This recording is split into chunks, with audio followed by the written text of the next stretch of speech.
भक्तों, जय श्री राम। आज हम रामचरितमानस से रामायण के पाठ में बालकांड से 99 दोहे से आप रामायण सुनाएंगे। इसमें शंकर जी का आज माँ पार्वती जी का पाणी ग्रहण संस्कार होगा। आप इसको जरूर से जरूर सुने। ये देखिए राम राज दरबार की झांकी।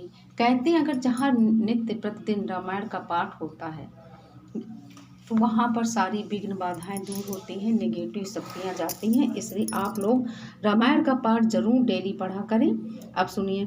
बहुर मिन मुनि हिमवंत कहूँ लगन सुनाई, आए समय बिलोक विवाह कर पठे देव बुलाई। फिर मुनियों ने लौटकर हिमवान को लगन पत्र का सुनाई और विवाह का समय देखकर देवताओं को बुला भेजा। बोली सकल सुर साधर लीने, सबई जथोचित आसन दीने। वेदी विधि विधान सवारी, सुभग सुमंगल गावही नारी। सब देवताओं को आदर सहित बुलवा लिया और सबको यथा योगासन दिए। वेद की रीति से वेदी सजाई गई और स्त्रियां सुंदर श्रेष्ठ मंगल गीत गाने लगी।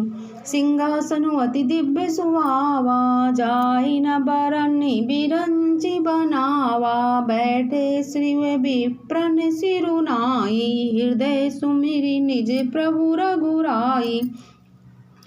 वेदिका पर एक अत्यंत सुंदर दिव्य सिंहासन था, जिसकी सुंदरता का वर्णन नहीं किया जा सकता था, क्योंकि वह स्वयं ब्रह्मा जी का बनाया हुआ था। ब्राह्मणों को सिर निवाकर और हृदय में अपने स्वामी श्री रघुनाथ जी का स्मरण करके शिव जी उस इस सिंहासन पर बैठ गए। बहुरी मुनि शनि उमा बुलाई, करि सिंगारु सकीले आई। देखत रूप सकल सुर मोहे, बरनय छवि अस जग कवि को है।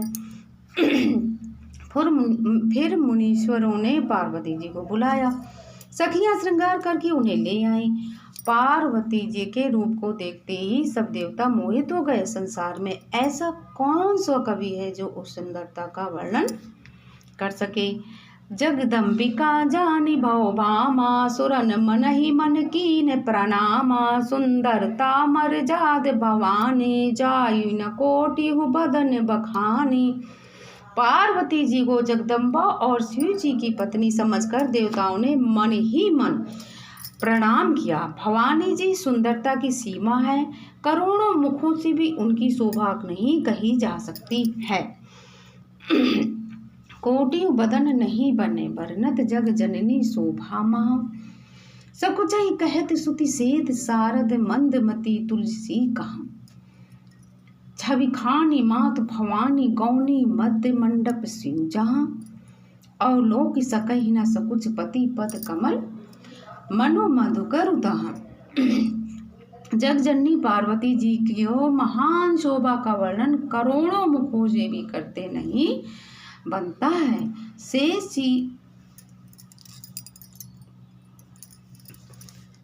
जी और सरस्वती माँ तक उसे कहने में सकुचा जाते हैं, तो फिर ये मंदबुद्धि तुलसी किस गिनती में आता है। संकोच के मारे पार्वती जी शिव जी के चरण कमलों को देख नहीं सकती हैं, परंतु उनका मन रूपी भौरा तो वहीं रसपान कर रहा था।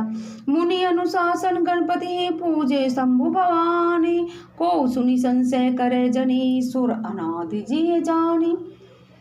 मुनियों की आज्ञा से शिव जी और पार्वती जी ने गणेश जी का पूजन किया।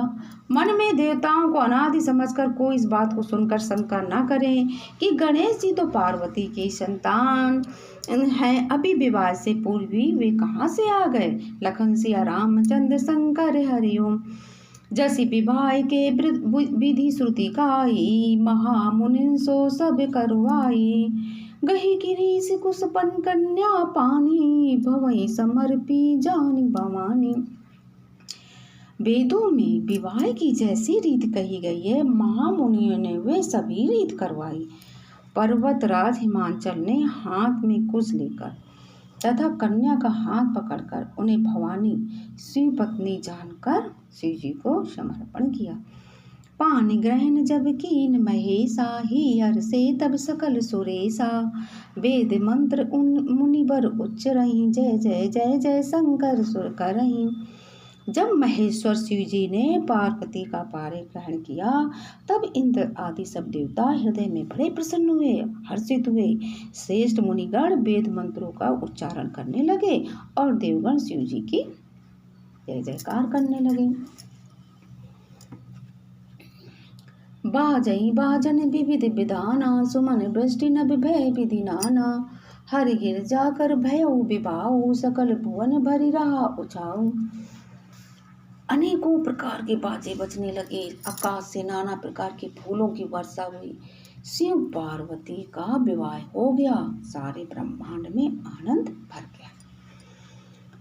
दासी दासी तुर गिरति नाना नागा, धेनु बसन मन वस्तु विभागा। अन्न कनक भाजन भरी जाना, दाइज दीन न जाई बखाना।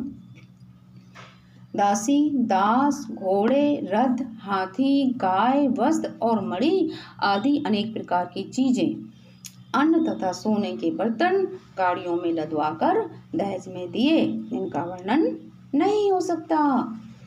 दाइज दियो बहु भांति पुण्य करे हुम, पुण्य कर जोरे हुम, हिम भूधर के हो। का दे पूरन काम शंकर, चरण पंकज गही रहे हो। शिव कृपा सागर ससुर कर संतोष, सब भांति कियो गहे। पुनि गहे पद पातोज, मैना प्रेम परिपूरन हियो। बहुत प्रकार का दहेज देकर फिर हाथ जोड़कर हिमाचल ने कहा, हे शंकर जी, आप पूर्ण काम हैं, मैं आपको क्या दे सकता हूँ। इतना कहकर वे शिव जी के चरण कमल पकड़कर रह गए। तब कृपा के सागर शिव जी ने अपने ससुर का सभी प्रकार से समाधान किया। फिर प्रेम से परिपूर्ण हृदय से मैना जी ने शिव जी के चरण कमल पकड़े और कहा, नाथ मम प्राण सम, ग्रह किंकरी करे हो। क्षमेउ सकल अपराध, अब होय प्रसन्न वर देहु। हे नाथ, ये उमा मुझे मेरे प्राणों के समान प्यारी है। आप इसे अपने घर की टहलनी बनाइएगा और इसके सब अपराधों को क्षमा करते रहिएगा। अब प्रसन्न होकर मुझे यही वर दीजिए। लखन सिया रामचंद्र शंकर हरिओम। बहुविधि शंभु सास समझाई, गौनी भवन चरण सिरुनाई। जननी उमा बोली तब लीनी, लय उछंग सुंदर सिख दीनी। शिव जी ने बहुत तरह से अपनी सास को समझाया। तब वे शिव जी के चरणों में सिर नवाकर घर गईं। फिर माता ने पार्वती जी को बुला लिया और गोद में बैठाकर ये सुंदर सीख दी। करिहु सदा शंकर पद पूजा, नारी धर्म पति देव न दूजा। बचन कहते भरे लोचन बारी, बहुर लाई उर्लीन कुमारी।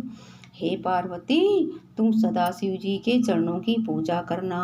नारियों का तो यही धर्म है, उनके लिए पति ही देवता है और कोई देवता नहीं। इस प्रकार की बातें कहते कहते उनकी आंखों में आंसू भर आए और उन्होंने कन्या को छाती से चिपटा लिया। कति वृद्धि सजी नारी जग माही, पराधीन सपने सुख नाई। भय अति प्रेम बिकल में तारी, धीरज कीन कुसुमय विचारी। फिर बोले कि विधाता ने जगत में स्त्री जात को पैदा क्यों किया। पराधीन को सपने में भी सुख नहीं मिलता।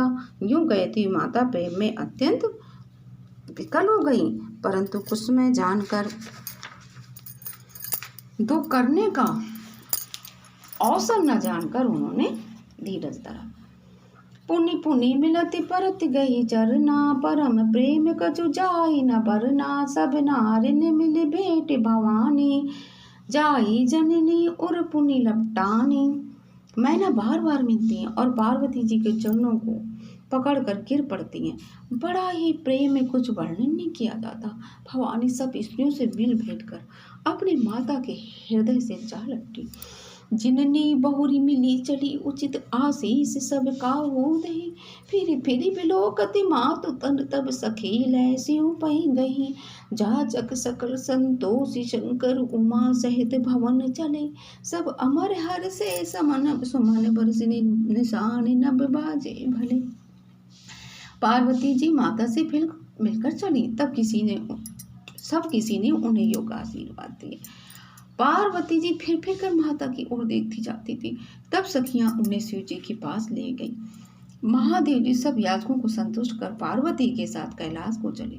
सब देवता प्रसन्न होकर फूलों की वर्षा करने लगे और आकाश में सुंदर नगाड़े बजने लगे।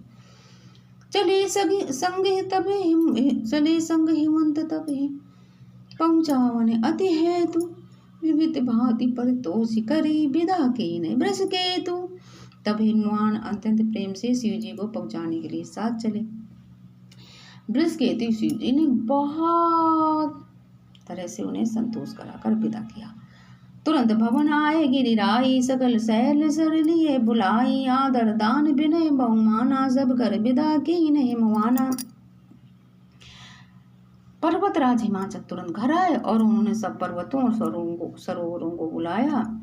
हिमवान ने आदर दान विनय और बहुत सम्मान पूर्वक सबको विदाई की। जब वही शंभु कैलाश आए सुर सब निज निज लोक सिधाए। जगत मातु पितु शंभ भवानी तेहि सिंगार न कहूँ बखानी।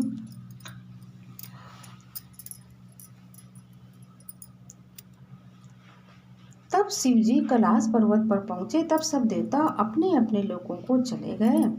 तुलसीदास जी कहते हैं कि पार्वती जी और शिव जी जगत के माता है पिता है, इसलिए मैं उनके श्रृंगार का वर्णन नहीं करता। करही विविधि विधि भोग विलासा गणन समेत बसई कैलासा। हर गिरजा बिहार नित नयऊ ए विधि विपुल काल चली गयऊ। शिव पार्वती विविध प्रकार के भोग विलास करती हुई अपने गणों सहित कैलाश पर रहने लगे। वे नित्य नए विहार करते थे। इस प्रकार बहुत समय बीत गया। तब जन्मे उखट पदन कुमारा तारक सुर समर जहि मारा। आगम निगम प्रसिद्ध पुराना खनमुख जन्म सकल जग जाना। तब 6 मुख वाले पुत्र स्वामी कार्तिक का जन्म हुआ, जिन्होंने बड़े होने पर युद्ध में तारकासुर को मारा। वेद शास्त्र और पुराणों में स्वामी कार्तिक की जन्म की कथा प्रसिद्ध है और सारा जगत उसे जानता है। जगु जान खनमुख जन्म कर्म प्रताप पुरुषार्थ महा। ते हे तुम्हें विष केतु सुत कर चरित संजय पई कहा।